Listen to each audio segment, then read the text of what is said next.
150वीं जयंती पर आप सब ने इसे एकता यात्रा को समर्थन दिया है। मैं हृदय से आप सबका अभिनंदन। पटेल एक किसान परिवार में पैदा हुए थे। उनके पिताजी एक गांव के सामान्य किसान थे। महात्मा गांधी जी से प्रभावित होकर के देश की आजादी की लड़ाई में उन्होंने अपनी महत्वपूर्ण भूमिका दिया। पहले किसानों के आंदोलन को, उस समय की आतताई सरकार किसानों को शोषण करती थी, अंग्रेजी सरकार, उसके खिलाफ में उन्होंने संघर्ष किया, जिसके कारण उनको सरदार की उपाधि मिली, जो आज कहा जाता है सरदार वल्लभ भाई पटेल। ये किसानों ने उनको यह उपाधि दी थी और आज हम लोग सरदार वल्लभ भाई पटेल कहते हैं। लेकिन जब आजादी के बाद गृह मंत्री और प्रधानमंत्री बने, उस समय हमारी रियासतें 562, जिसको अंग्रेजों ने आजाद घोषित कर दिया था। अंग्रेज तो आजादी देना चाहते थे, लेकिन वो चाहते थे कि भारत खंड खंड हो जाए। वो भारत को एक मुश्त आजादी नहीं देना चाहते थे। हम लोग जानते हैं कि पाकिस्तान बनाने का काम भी अंग्रेजों ने किया और अपने ही देश के अंदर 562 रियासतों को अलग अलग आजादी दे करके खंडित करना चाहते थे देश को। उस समय सरदार वल्लभ भाई पटेल देश के गृह मंत्री बने, नेहरू जी के सरकार के उप प्रधानमंत्री बने। 562 रियासतों को एक करने का काम किए। इसके कारण उनको लौह पुरुष कहा जाने लगा। आज हम लोग लौह पुरुष कहते हैं और हम सबके प्रधानमंत्री नरेंद्र मोदी जी ने उनको भारत रत्न दे करके सम्मानित करने का काम किया।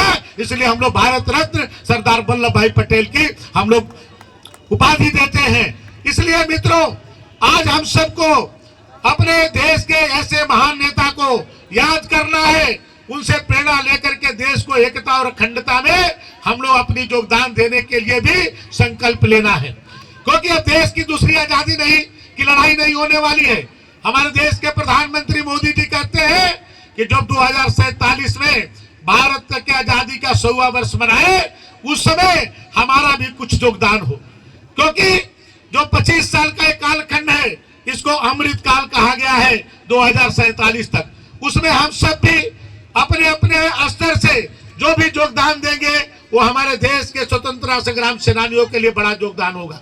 चाहे अपने आज बिजली की समस्या है, आप अपने घरों को बिजली जो फालतू के जलते रहता है उसको बंद करेंगे, वो भी देश के लिए बड़ा काम होगा।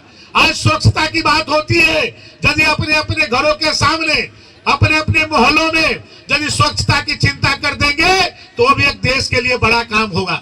इसलिए हम क्या देश के लिए कर सकते हैं, आज इस चीज के लिए हम लोग को संकल्प भी लेना है और आने वाले समय में देश के लिए समर्पित होकर के इस राष्ट्र को, गौरव को, इस भारत को विश्व गुरु बनाने में, भारत को मजबूत करने में हमारे क्या योगदान हो सकता है, इसका भी हम सब जो है प्रेरणा लेकर के यहाँ से जाएंगे। मैं सभी आयोजक बंधुओं को ये शानदार कार्यक्रम के लिए, चाहे वो जिला प्रशासन के लोग हों, चाहे एनसीसी के लोग हों, चाहे हमारे विद्यालय के प्रबंधक और प्रचारक हो, शिक्षक शिक्षिकाएं हो, चाहे भारतीय जनता पार्टी के सभी हमारे वरिष्ठ नेतागण हो, जिन्होंने अथक प्रयास करके इस कार्यक्रम को सफल बनाया, इसके लिए मैं हृदय से आप सबको मैं धन्यवाद देता हूं। चाहे हमारे एनसीसी के कैडर हो, आज आकर के इस कार्यक्रम को, गौरव को बढ़ाने का काम किया है, हम आप सबको बहुत बहुत धन्यवाद देते हैं। और आप सबसे हमारे पार्षदगण भी है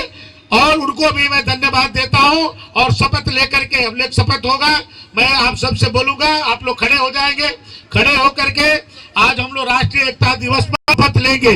हम लोग अपना एक हाथ जो है सत्य निष्ठा से शपथ लेता हूं कि मैं राष्ट्र की एकता, अखंडता जन्म दिवस के और सुरक्षा को बनाए रखने के लिए स्वयं को समर्पित करूंगा और अपने देशवासियों के बीच यह संदेश फैलाने का